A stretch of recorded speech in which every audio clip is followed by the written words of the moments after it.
ओम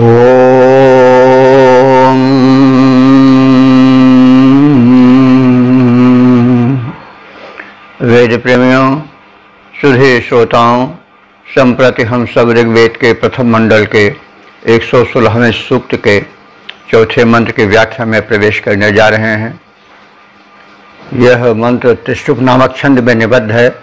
मंत्र विस्तार से हैं कक्षीवान और देवता हैं अश्विनी कुमार। इस मंत्र का शीर्षक है दुर्गम मरुस्थल से भृज्य को पार कराकर अश्विनी कुमारों द्वारा इसे उसके राजमहल तक पहुंचाना। तो अब संबंधित मंत्र का सर्वप्रथम पाठ हो जाए। तिस्रः ओम तिस्रः क्षपस् त्रिरहातिव्रजद्भिर्नासत्या भुज्यो मोहथुः पतंगैः समुद्रस्य धन्वन्नार्दस्य पारे त्रिभिः रथैः शतपद्भिः षडश्वैः। शब्दार्थ से भावार्थ आदि से परिचय प्राप्त करें। नासत्या, नासत्या जो है वह संबोधन है अश्विनी कुमारों का। नासत्या का अर्थ हुआ कि जो असत्य से संबंधित न हो, जिनके मन और वचन कर्म में सत्यता समाई हो, तो वे नासत्य हैं। दो वचन है तो नासत्या हे सत्यपालक अश्विनी कुमारों। आर्द्रस्य समुद्रस्य, आर्द्रस्य समुद्रस्य माने वो समुद्र जो कि जलार्द्र था, जल से भरा हुआ था, जलमय था और अगाध था। ऐसे समुद्र में देखिए, इसके लिए हमें पहले संदर्भ जानना पड़ेगा पूर्व मंत्र का। पूर्व मंत्र में हमने देखा कि भुज के पिता राजा तुग्र ने भुज को सेना समेत समुद्र में स्थित किसी द्वीप पर विजय के लिए भेजा था। किन्हीं कारणों से जो समुद्र में जाने के साधन थे, जहाज नौका आदि, वे सब नष्ट हो गए। कारण नहीं दिया गया है। शत्रु का अवरोध हो सकता है या कोई सुनामी वगैरह आ गई हो, तूफान आ गया हो, जिससे कि जो भुज था वो ससैन्य डूबने लगा था। कोई सहारा नहीं था, लहरों से हार मानना पड़ा था और जीवनाशा समाप्त हो गई थी। इन क्षणों में अश्विनी कुमारों ने जो सहायता की, उसी की ओर संकेत है। वे प्रकाश गति से चलने वाले विमान द्वारा आकाश मार्ग को तय करके समुद्र तट पर पहुंचे और वहां फिर जलयान द्वारा, पनडुब्बी आदि की सहायता द्वारा, कुछ ऐसे यंत्र थे जो पनडुब्बी की तरह थे कि जल में भी डूब करके चल सकते थे, ऐसा संकेत है। वे पहुंचे और उस भुज को ससैन्य उद्धृत किए, माने उसका उद्धार किए, बचाए और फिर उसके राजमहल तक पहुंचाए। रेगिस्तानी और दलदल वाला प्रदेश पड़ा, कच्छ वाला। इसमें कक्षीवान ऋषि भी हैं, हो सकता है उसी कक्ष के, कक्षीवान के कारण कक्ष का नाम पड़ा हो, उनका आवास आदि वहाँ रहा हो। तो उस कक्ष की दलदली भूमि को पार करके फिर राजस्थान की मरुभूमि को पार करके, और इन उस भुज को उसके पिता के महल तक पहुंचाया, यानी उसके मूल प्रदेश तक पहुंचाया। ये सब विदित है कि आर्यों का प्रसार जो था, प्रारंभिक प्रसार सिंधु प्रदेश और पंजाब तक ही विशेष रूप से था। तो वो प्रदेश कहीं सिंध आदि के पास रहा होगा, वर्णन से कुछ ऐसी प्रतीति होती है। और वहाँ पर उस तुग्र की सुरक्षा कर, जो कि अश्विनी कुमारों से संबद्ध था, उसके पिता तुग्र नाम के नरेश देव सभ्यता से विशेष जुड़े थे। जैसे हम पहले निवेदन कर आ चुके हैं कि ये जो देव हैं, ये कोई काल्पनिक नहीं है, इनमें कुछ ऐतिहासिकता भी है। अंतर्ग्रही संबंध भारतवासियों का था, यह संकेत मिलता है पुराने ग्रंथों में, रामायण महाभारत पुराण आदि में। और अंतर्ग्रही सभ्य मनुष्य हैं, यह आज का विज्ञान भी मानता है। तो यह त्रिविष्टप यानी तिब्बत पर उतरे थे, और तिब्बत हिमालय, यह सब देवभूमि हिमालय कही जाती है। और देव का अर्थ भी होता है जो आकाश से आवे, एक अर्थ देव का ये भी होता है कि जो द्विलोक से आवे, यानी अंतरिक्ष के और उस पार से अंतर्ग्रही प्राणी जो हो। तो ये इस हिमालय से जुटे सिंधारी जो प्रदेश थे, उनसे आर्यों के कुछ जागरूक व्यक्ति संबंध जोड़ने लगे, और उनसे संबंध जुड़ गए तो वे जो है वो उन पर कृपालु हो गए, और उनके भिन्न भिन्न स्थानों पर जो है वो संरक्षण प्रदान किया। तो ये तो बात बड़ी स्पष्ट मतलब समझ में आती है। उस समय कोई ऐसा नहीं था कि इन सबको विस्तार से लिखा जाए, सब संकेत में लिखा गया। उस समय ये बातें प्रचलित रही होंगी, अब आज वो समय के व्यापक अंतराल में लुप्त हो गई, लेकिन कभी वो सही रही होंगी। हालांकि पुराण आदि में इन्हीं सब घटनाओं का विशेष वर्णन किया गया है। तो जो इसलिए कहा गया है इतिहास पुराणाभ्याम वेदोपबृंहयेत, वेद के अर्थ का उपबृंहण माने विस्तार इतिहास और पुराण के अध्ययन से करना चाहिए। इतिहास आप जानते हैं कि रामायण महाभारत को इतिहास ग्रंथ माना जाता है, और पुराण का अर्थ होता है पुराना। पुराना का मतलब क्या हुआ? पुरानी बातें, पुरानी घटनाओं का जिसमें जिक्र हो, वर्णन हो। तो वर्णन में कुछ अतिशयोक्ति भी हो सकती है, लेकिन वे अगर देखा जाए शोध दृष्टि से, ऐतिहासिकता से, तो ये सब एक दूसरे से जोड़े जा सकते हैं। तो पुराणों में इन वृत्तों का विस्तार से वर्णन हुआ है। उसको शोधपरक दृष्टि से देखा जाए तो सत्यता सामने आ सकती है।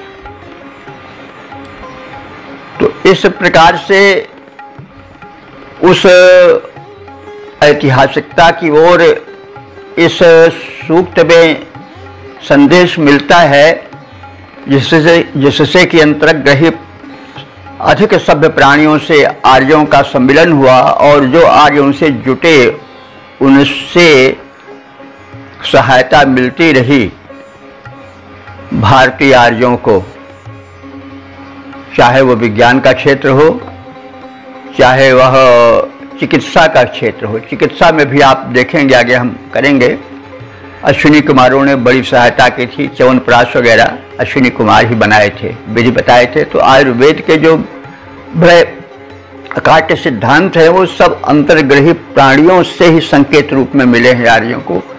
समय के अंतराल में सब बातें भूल गई, पुराणों में और सब उसमें उसके संकेत मिलते हैं। तो अब आवश्यकता है शोध की, काल में प्रवेश करके किसी प्रकार के आग्रह से बंध करके वेद को जोड़ने की आवश्यकता नहीं है कि एक दल कहे कि इसमें इतिहास सही नहीं है तो ईश्वर बंद, दूसरा कुछ कहे, तीसरा कुछ कहे। इस मतभेद में नहीं पढ़ने की आवश्यकता है। अब हमें इस सबसे प्राचीन आलेख वेद में मंत्रों में कितना इतिहास है, कितना भूगोल है, कितनी आध्यात्मिकता है, क्या क्या तत्व हैं, इन सब का शोध करना होगा, तब बात बनेगी।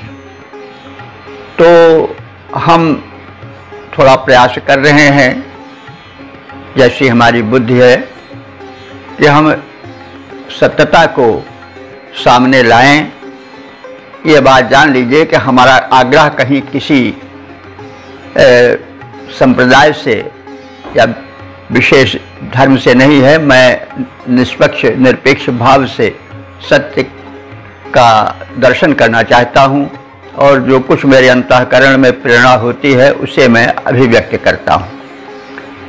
अब श्रोतागण उसे सुने, समझें और यही है कि उसको आगे विस्तार भी दें। जैसा है वेद का स्पष्टीकरण होना चाहिए, मेरा यही संदेश है और यही सभी चाहेंगे और यही वो जो परम सत्ता है वो भी चाहेगी। तो अब हम मूल विषय पर आ रहे हैं। ये जो कहा गया है वो भी विषय वस्तु को अधिक स्पष्ट करने के क्रम में कहा गया।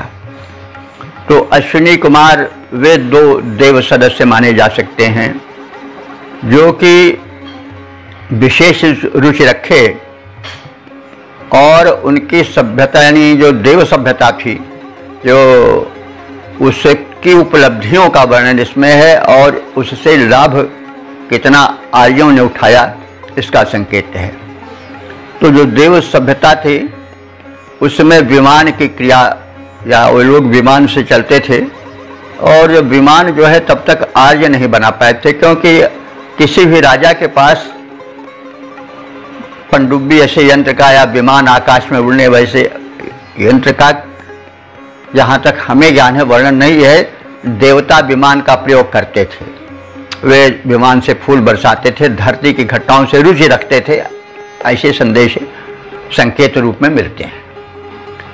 रावण के पास भी जो विमान था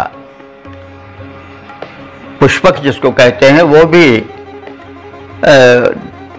धरती में नहीं बनाया गया था।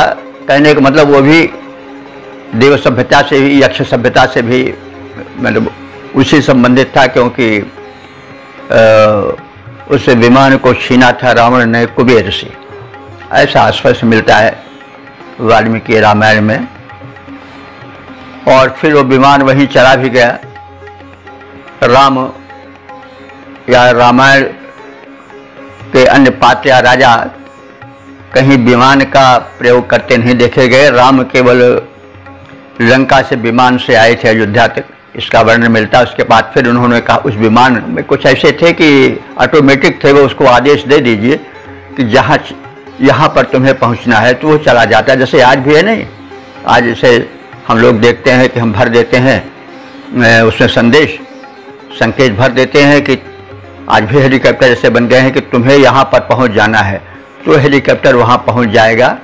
और हम मोबाइल में भी संकेत कर देते हैं कि हम कार पर बैठे हुए कि हमें बनारस पहुँचा दो, दिल्ली पहुँचा दो, तो वो रास्ता बताता चलता है। तो बहरहाल ये ऑटोमेटिक सिस्टम तब था और जो अधिक सभ्यता विकसित सभ्यता है उनमें था। तो ये तो सर्वमान्य सत्य है कि अंतर्ग्रही प्राणी कुछ ऐसे होंगे, कुछ ऐसे ग्रह होंगे, नक्षत्र, जहाँ की हमसे अधिक यानी मानवों से अधिक सभ्य प्राणी रहते होंगे। यह भी सर्वमान तथ्य है। एलियंस जिन्हें हम कहते हैं, हम उसको अंतरिक्ष प्राणी कहते हैं या अंतर्ग्रही प्राणी कह सकते हैं। तो अब हम मूल अर्थ पर आ रहे हैं कि हे ना सत्या, हे सत्य पालक अश्विनी कुमारो, आर्द्रस समुद्र से जलार्द्र समुद्र में यानी अथाह समुद्र के जलमय प्रदेश में पारे धन्वन,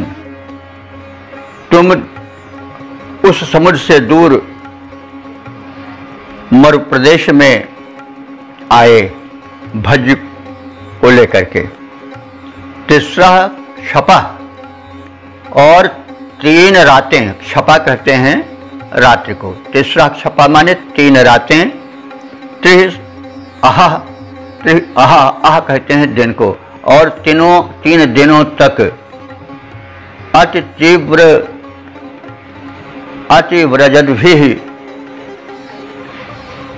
भी माने बहुत तीव्र गति से, ब्रज माने चलना, ब्रज भी ब्रजति चलता भी, बड़े तीव्र गति से चलने वाले।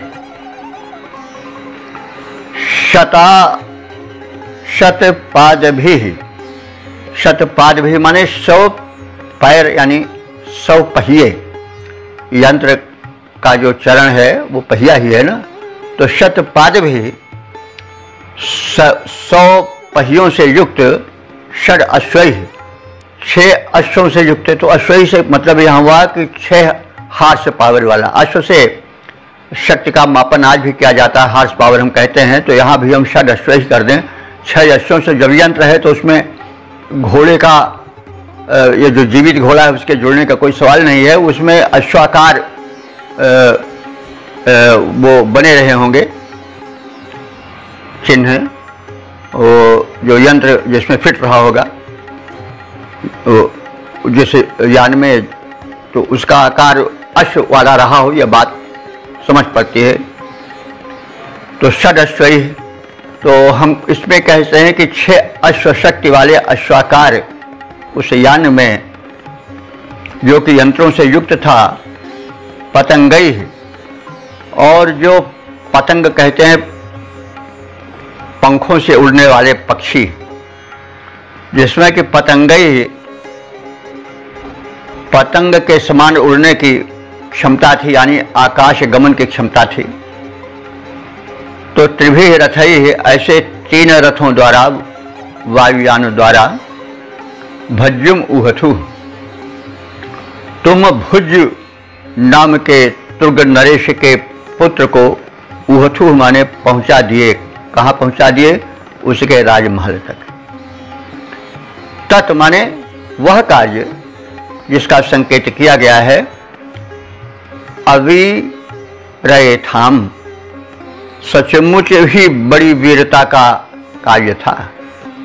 तो इस प्रकार हे सत्यशील अश्विनी कुमारो, अति गहन सागर से दूर जहाँ मरुस्थल है, वहाँ से 3 दिन और 3 रात निरंतर चलते हुए अति वेग से गमनशील 100 पहियों से युक्त 6 अश्व माने 6 अश्व शक्ति से संपन्न यंत्रों वाले पक्षी के आकार के और उसी के से तरह तीव्र गमन करने वाले आकाश मार्ग से तुम जाते हुए अर्थात पक्षियों का जो मार्ग है वो आकाश है, तो तुम उस आकाश मार्ग से जाते हुए 3 यानों द्वारा तुम दोनों ने राजर्षि तुग्र के पुत्र भुज को, जो कि आक्रमण करने के लिए गया था और समुद्र में फंस गया था, जिसका तुमने उद्धार किया था, उसको निरंतर 3 रात और 3 दिन चलते हुए दुर्गम स्थानों से यात्रा करते हुए उसको उसके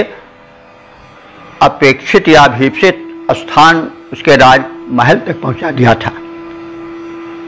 तो भूगोल से कुछ ऐसा पता चलता है कि यह प्रदेश जो है वह हो सकता है द्वारिका रहा हो, समुद्र के बीच वाला। द्वारिका में कृष्ण जी ने अपना आवास बनाया था, समुद्र से घिरा था। अब तो वो लुप्त हो गया, कृष्ण ही के समय में लुप्त हो गया था किसी कारण से। समुद्र आगे आओ द्वीप, ये तो पृथ्वी बनती है, बिगड़ती है, जल का थल का जल होता रहता है। तो हो सकता है, मैं अनुमान कर रहा हूँ इस वर्णन के हिसाब से, कि वो प्रदेश द्वारका वाला रहा हो। वहाँ गए थे, किसी कारण से तूफान आया हो, कुछ हो, वो सेना सहित भज डूबने लगा था और अश्विनी कुमारों ने जलयानों द्वारा और तरह तरह से उपायों से, यानों से, वायुयानों से रक्षा की थी भुज की। और फिर उसके पश्चात मतलब कहा गया कि 3 दिन और 3 रात लगे पार करने में। तो उसमें यानों का भी वर्णन किया गया कि जैसा अभी कहा गया है कि उसमें पहिए इतने थे और आए थे। तो कहने का मतलब वो प्रदेश इतना दुर्गम से, जैसे कच्छ वाला प्रदेश है, बड़ा दलदला प्रदेश, उसको पार करने में बड़ा संकट होता। फिर उसके बाद राजस्थान का मरुस्थलीय प्रदेश पड़ता है, तो मरुस्थल को पार करना भी बड़ा कठिन होता है। तो उसको पार करने में कठिनता तो होगी और समय भी लगेगा। और फिर उसके पास आर्यों का प्रसार ही सिंध और पंजाब तक था, तो वहीं सिंध के पास कहीं तुग्र नरेश भुज जिसका पुत्र था उसका राजमहल रहा होगा, तो वहाँ पर पहुँचाया। तो ये एक संकेत है। तो संभव है कि यही उसका यात्रा पथ रहा हो। तो इस प्रकार से जैसा अभी कहा गया, हे सत्यशील अश्विनी कुमारो, अति गहन सागर से दूर जहाँ मरुस्थल था वहाँ से 3 दिन और 3 रात निरंतर चलते हुए अति वेग से गमनशील 100 पहियों से युक्त 6 अश्वों अथवा 6 अश्व शक्ति वाले उस यान से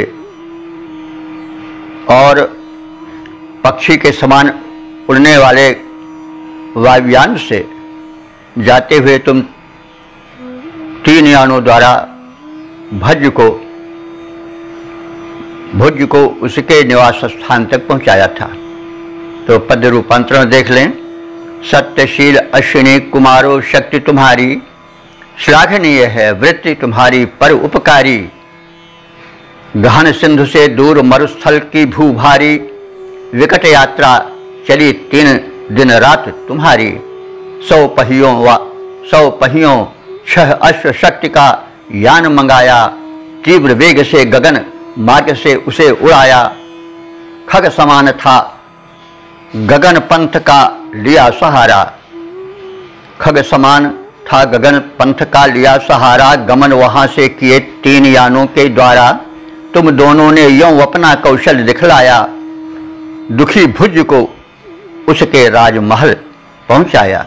यह मंत्र स्पष्ट करता है कि वैदिक युग में तीव्रगामी वायुयानों से लोगों का परिचय था।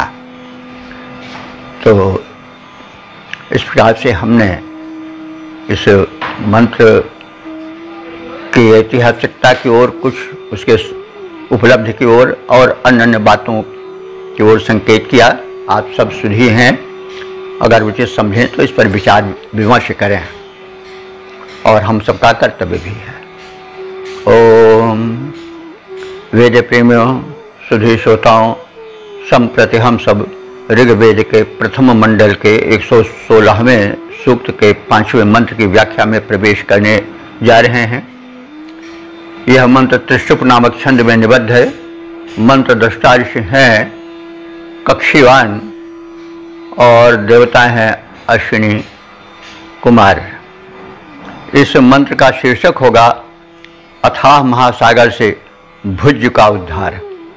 अब संबंधित मंत्र का प्रथम पाठ हो जाए। ओम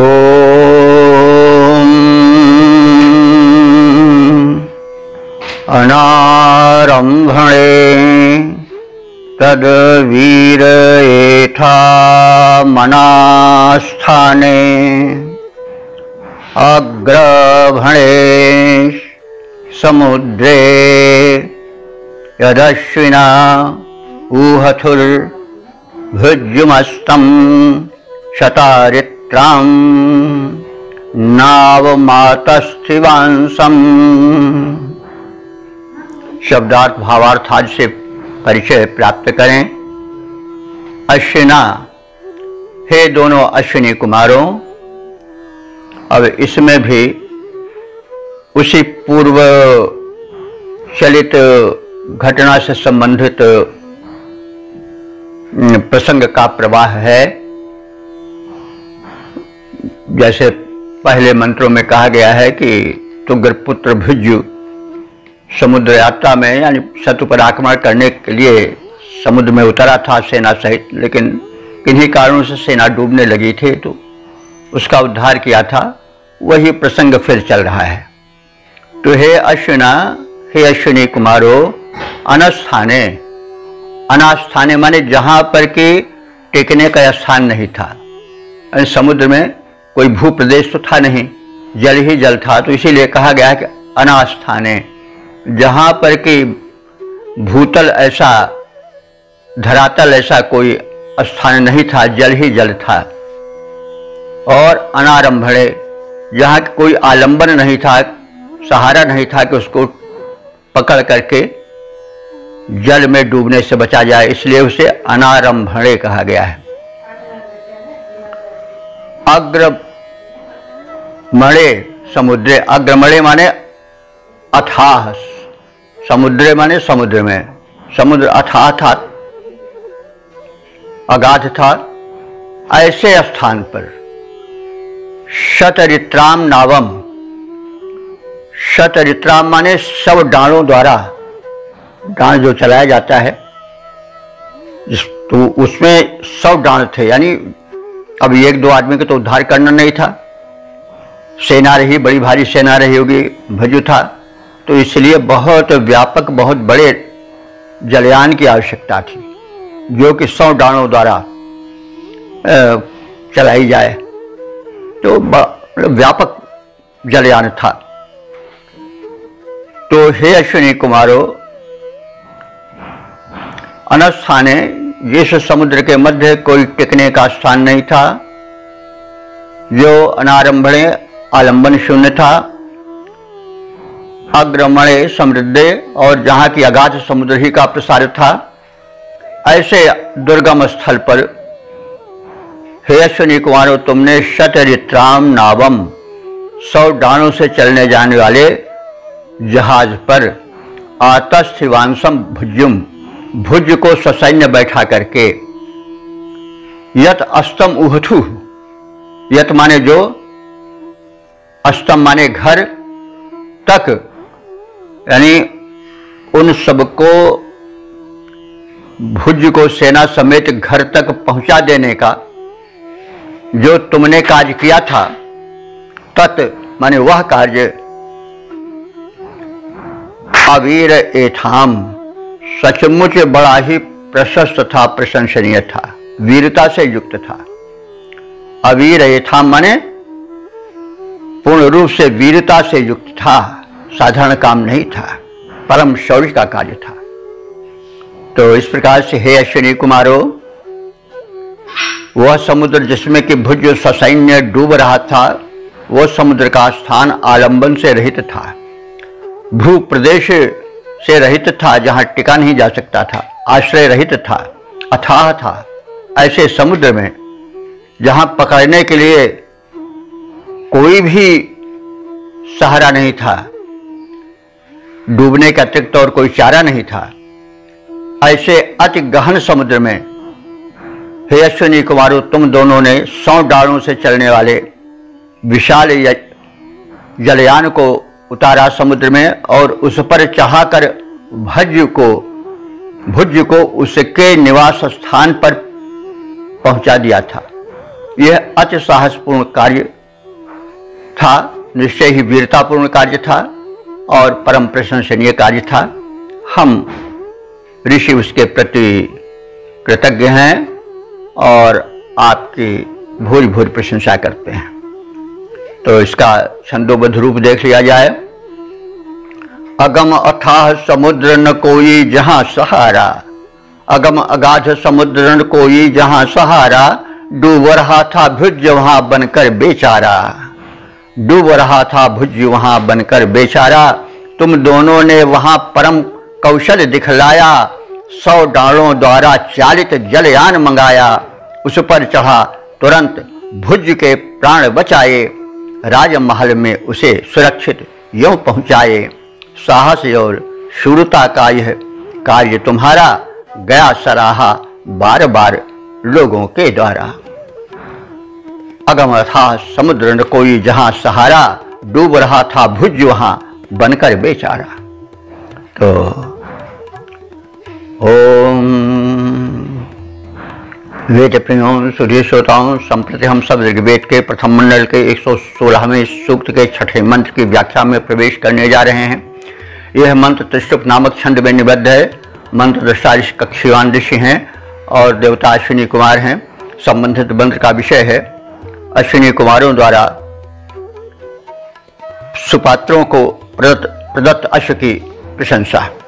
अब संबंधित मंत्र का प्रथम पाठ हो जाए। ओम यमश्विना ददथु श्वेतमश्व मघाश्वाय शश्वदित्स्वस्ति तद्वां दात्रं मही कीर्तेन्यं भूत पैद्वो वाजी सद मिद्धव्यो अर्यः। अब शब्दार्थ भावार्थार्थ से परिचय प्राप्त करें। अश्विना, हे दोनों अश्विनी कुमारों, अघाश्वाय, अघाश्व का चतुर्थी एक वचन है अघाश्वाय। जो अघाश्वाय नाम के राजर्षि को तुमने यम श्वेतम अश्वम ददथु, तुम दोनों ने जो श्वेत वर्ण का अश्व प्रदान किया था, ददथु प्रदान किया था। शाश्वतमित, शाश्वत कहते हैं जो दीर्घ काल तक चले या निरंतर चले, तो शाश्वत इत वह सदैव जो है वो सराहनीय है कार्य। और स्वस्ति माने कल्याण कारक है। वाम इत दात्रम, वाम माने तुम दोनों के, तत् माने वह, दात्रम माने दान, जो अश्व के रूप में तुमने दिया था। महि कीर्तनेयम भूत, महि माने व्यापक, कीर्तन्यम माने कीर्तनीय यानी प्रशंसनीय। तो तुम्हारा वह दान प्रशंसनीय था, क्योंकि वो अश्व जो था बड़ा ही उच्च कोटि का था।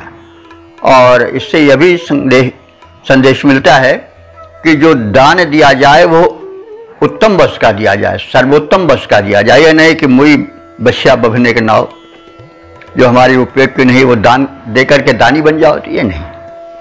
दो तो जिसको दो वो उत्तम वश दो, तो दानियम जो दान देने योग्य हो, उत्तम हो, उसे दो। तो अश्विनी कुमारों ने क्या किया?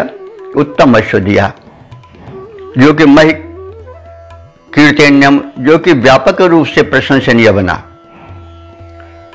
इसी प्रकार से तुमने पैद्व नाम के राजस को भी ऐसा घोड़ा दिया जो अर्यहबाजी, जो संग्राम में कौशल दिखाने वाला था। सदमित हव्य, और वह सदैव समीप बुलाने योग्य या स्वीकार करने योग्य तुम्हारा वह प्रदान पूज्य है, समादरणीय है। क्योंकि तुमने जो अश्व दिए वो बड़े ही उच्च कोटि के थे और दुर्लभ थे, तो तुम्हारा दान प्रशंसनीय है, अस्तुत्य है। तो हे अश्विनी कुमारों, अघाश्व नरेश को तुम दोनों ने जो श्वेत अश्व दिया था वह सदैव मंगल कारक है। तुम दोनों का यह दान परम प्रशंसित हुआ। शत्रु दल पर चढ़ाई करने वाले पेदु नाम के नरेश को युद्ध अभियान के दौरान कुशल प्रशिक्षित अश्व तुम दोनों ने प्रदान किए थे।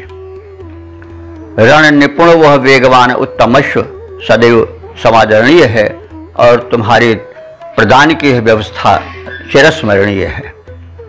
तो अब इसका हम छंदोबद्ध प्रारूप देख लें। दिया अघाश नाम के नृप को अश्व बड़ा हितकारी, दिया अघाश नाम के नृप को अश्व बड़ा हितकारी, श्वेत वर्ण का परम मनोहर और सुमंगलकारी।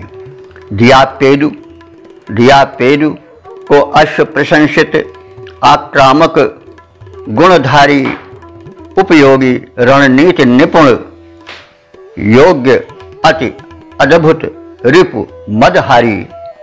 दिया अघाश नाम के नृप को अश्व बड़ा हितकारी, श्वेत वर्ण का परम मनोहर और सुमंगलकारी। ओम वेद प्रेमियों सुधी श्रोताओं, संप्रति हम सब ऋग्वेद के 116वें सूक्त के 7वें मंत्र की व्याख्या में प्रवेश करने जा रहे हैं। यह मंत्र त्रिशुप नामक छंद में निबद्ध है। मंत्र दृष्टा ऋषि हैं कक्षीवान और देवता हैं अश्विनी कुमार। संबंधित मंत्र का शीर्षक है अश्विनी कुमारों द्वारा कक्षीवान ऋषि को नगर संरक्षण और जल संरक्षण के उपाय बताना। अब संबंधित मंत्र का प्रथम पाठ हो जाए। ओम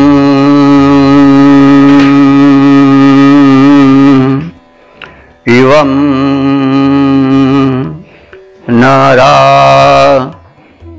स्तुवते पज्र्याय कक्षीवते अरदत्तं पुरंधिम कारोतराक्ष फादश्वस्य वृष्णः शतं कुंभा असिंचतं सुरायाः।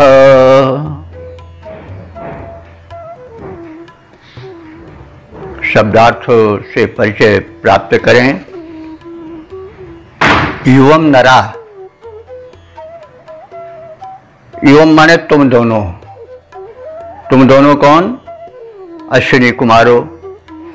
नरा माने मनुष्य नहीं, वो तो देव जाति के थे नहीं।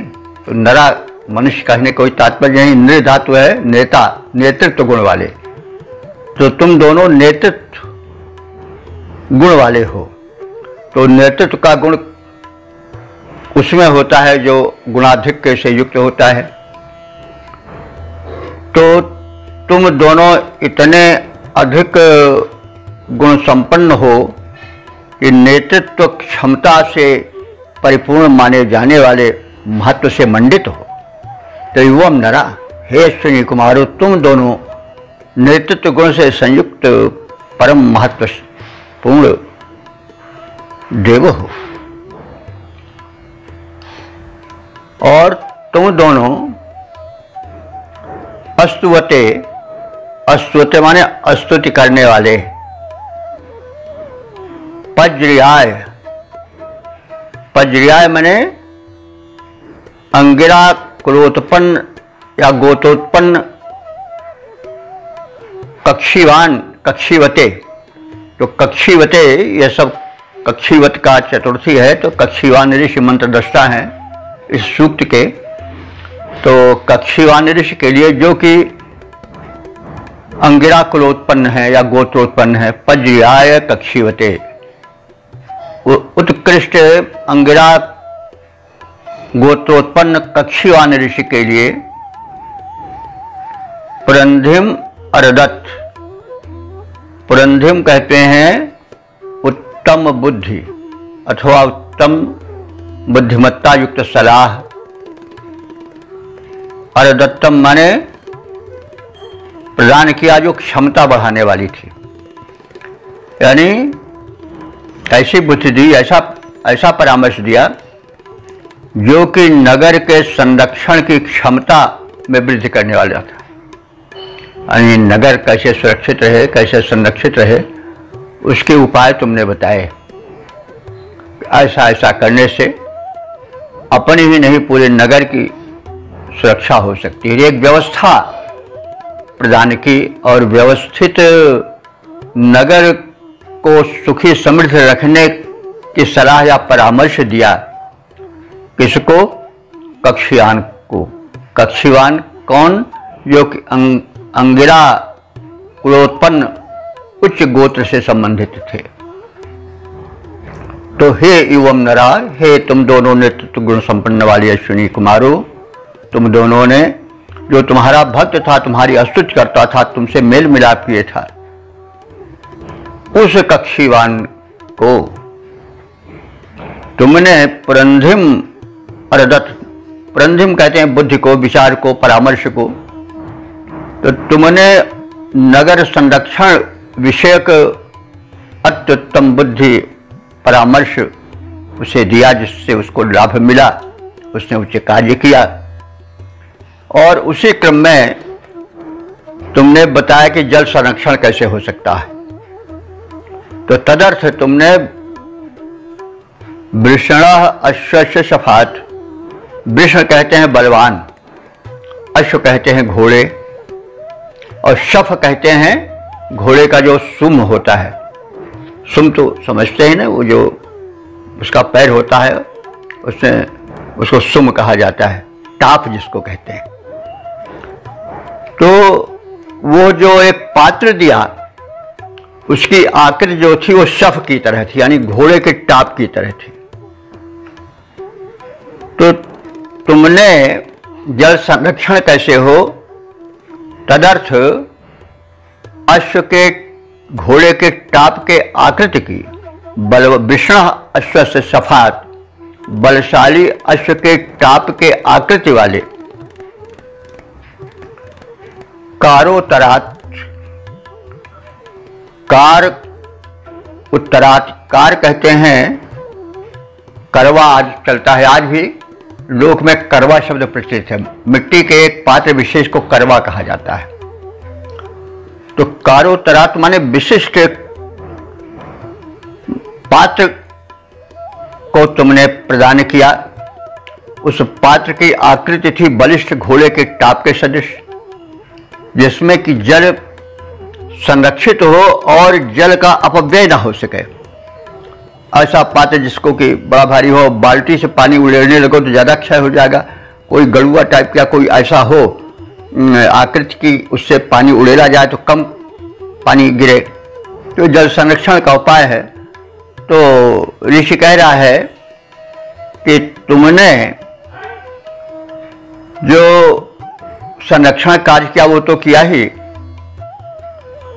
पुर के रक्षण के उपाय तो बताए ही, लेकिन उसके साथ ही साथ तुमने जल संरक्षण के भी उपाय बताए और एक ऐसा करवा दिया, एक ऐसे पात्र को प्रदान किया जो कि बड़ा विशिष्ट था। और उस विशिष्ट पात्र में तुमने सुराया शतकुंभम, सुरा के 100 घड़ों को, यानी तदाकार, जैसा कहा गया है कि वो जो करवा था, पात्र था मिट्टी का, वो घोड़े के टाप के आकृति का था और उसमें उस प्रकार के 100 कुंभ, 100 माने शत, शत माने 100 संख्यक कुंभ थे उस आकार के, और उसमें सुरा भरी थी। तो सुरा से यहां मतलब शराब से नहीं है, देवता लोग शराब का सेवन नहीं करते थे। सुरा माने जल होता है।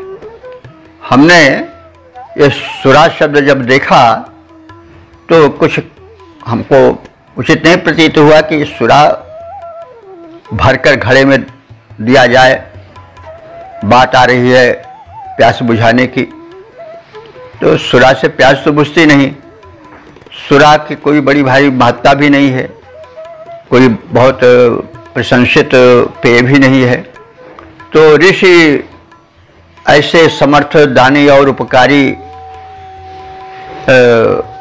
अश्विनी कुमारों के माध्यम से सुरा क्यों देगा? तो हमने शब्दकोश खंगालने शुरू किए।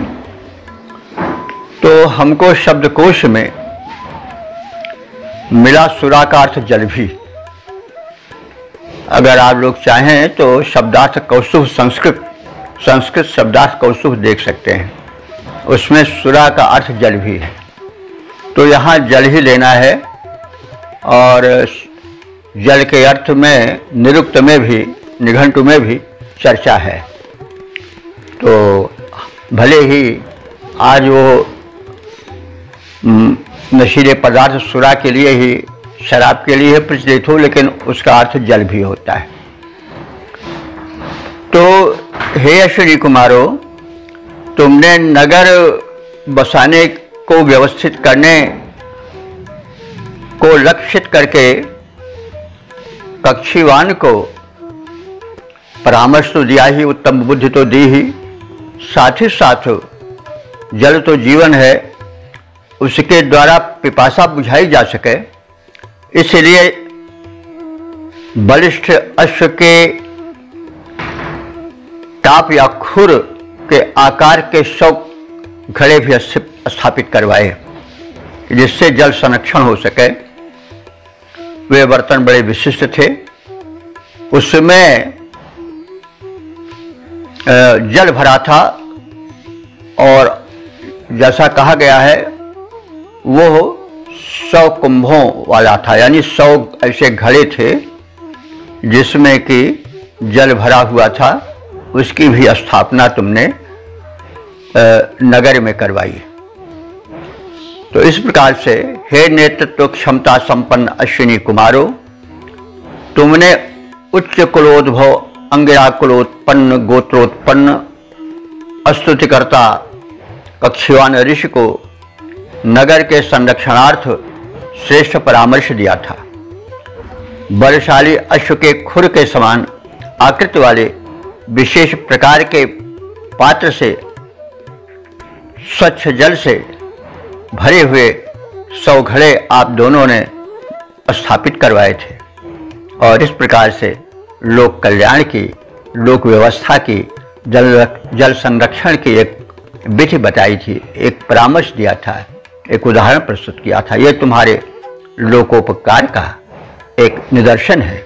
इस प्रकार से तुमने मुसीबत में फंसे अपने भक्तों की, अपने उपासकों की तरह तरह से समुद्र से डूबने से रक्षा की, व्यापक बड़े विस्तृत मरुस्थल से पार करने में सहायता की, भुज को वहां तक पहुंचाया और उसके पश्चात नगर कैसे व्यवस्थित हो, कैसे उसमें सुख शांति और तमाम सुविधाएं संपन्न हो सकें, इसके भी बताए और जल संरक्षण के लिए 100 ऐसे घड़े मंगवाए जो कि बलिष्ठ घोड़े के शफ यानी खुर के आकृति के बने हुए थे जिनसे कि जल सींचता नहीं था। ये हाशिया है। तो अब इसके पद रूपांतरण से भी परिचय प्राप्त कर लें। नेतृत्व शक्ति से पूर्ण अश्विनो देवो, नेतृत्व शक्ति से पूर्ण अश्विनी देवो, तुम परामर्श हितकारी देते आए, तुम परामर्श हितकारी देते आए। उच्च कुलोद्भव कक्षीवान अस्तोता को पुररक्षा के श्रेष्ठ उपाय बताए। बलवान अश्व के खुर के सम आकृति वाले थे पात्र विशेष गए मंगवाए, उसके द्वारा 100 घड़े स्वच्छ जल से भर तुम दोनों ने स्थापित थे करवाए। नेतृत्व शक्ति से पूर्ण अश्विनी देवो, तुम परामर्श हितकारी देते आए, तुम परामर्श हितकारी देते आए। ओम शम।